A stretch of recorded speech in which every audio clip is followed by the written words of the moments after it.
Adventures in Poetry is publishing a book of mine called The Messianic Trees, selected poems 1976 to 2003.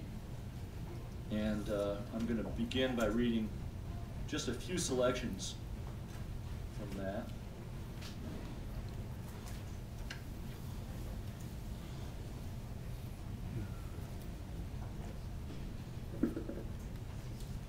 Line 56. Hey, poetry lovers. It's good to see you here on the page. The white spaces are looking good today, huh? Hey, I got to admit, I'm not too clear on what all the different things are that I'm actually doing with you guys. I think maybe we have Bill S. speaking at your show in England or something like that. Even though we never met, we can still get along great. We just take life one line at a time, with a nod to the past and an eye to the future, from the exact point where they meet, this mobile integer that flickers between 0 and 1. Something up a little torch about. Okay. Is that better? Yeah. Better sound? Yeah, I can hear that better too.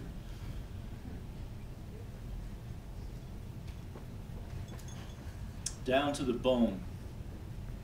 After the flood, the early Gentiles rolled in the mud, abandoned the families, indiscriminately chased after and fucked the forest women, who must have been wild, indocile, and shy, suckled their kids, then left them to wallow in their own shit, whose nitrous salts fertilized the fields.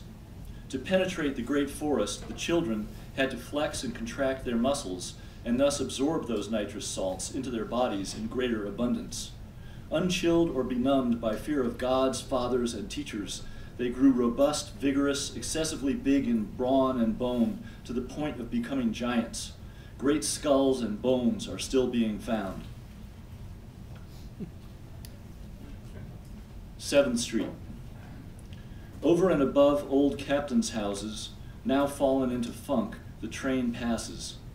Further, trucks docked to load manifest ramps, then darkness of tunnel, and the passengers reflect on each other. Light nicks the surface of the globe, even underwater. This lazy description of the way things are tells more than it knows.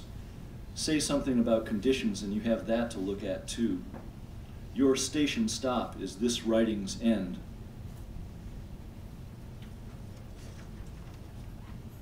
Archangel. Air arcs overhead. Light gets in through rectangular holes. Imagine customs reduced to a bite-sized grid. Locked into habit, the daily passengers drive the self to work for more craziness in industry. Foreign shores tremble in light of great heat. Beef sources are more obscure than any writing. I'm sitting here watching this chair back revolve behind a desk. I'm sitting here thinking just how otherwise to conduct my affairs. I'm superficially repeating patterns from memory onto the wallpaper that is this world. Across the gulf, a mess of flowered bodies lies past aching. The insulation I feel is made of money and the ability to control lives. I'm simply put, but I can wrinkle. Voices delight in sporadic dislocations, touching the key points on a map of crudely rendered deletions. Happy as a baby tire hugging the blacktop, a man in the neck of the woods discloses ties to a woman in shoes and a bright idea, glad to be out of luck and onto the main drag where work clocks the body for seed and life hangs by an arm of the sky. Talk covers the tracks of every bed ever slept in. In my solitude, I have occasion to get to know a lot of great people. We clown around in an arbitrary way for about 2,000 years. Then it's time to get back to work.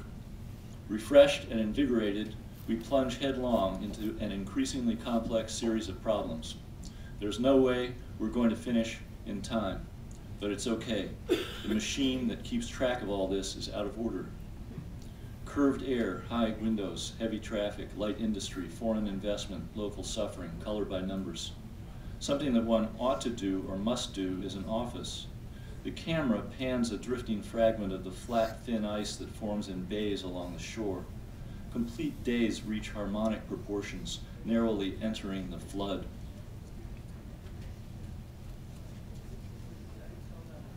a mental finding.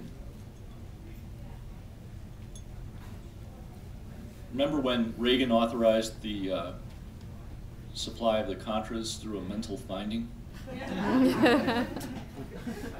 It was a kind of presidential prerogative that he exercised at that time. There's a reference to it in here. The world and all its burden of traps, dishes, forget-me-nots, wheels, ampules, laughter, freight, comets, deals, parentheses, batches, cloisters, fair havens, place settings, ground cloths, pollsters, minions, theories, lecterns, rings, criteria, sorts, and all manner of blistering palms was found by the side of the road, lacking only a local node. Efforts to resuscitate the dead have ended often in a backwards representation of the day. The personalities, the ambience, the montage, the sound, all these graced his mind in a trice. But what happened? This escaped him. The sky opened on a possible life, the senses set in relief. Bearing in mind and reversing the immediate past has long since become second nature, a habit built up to the status of ID. I doubt it.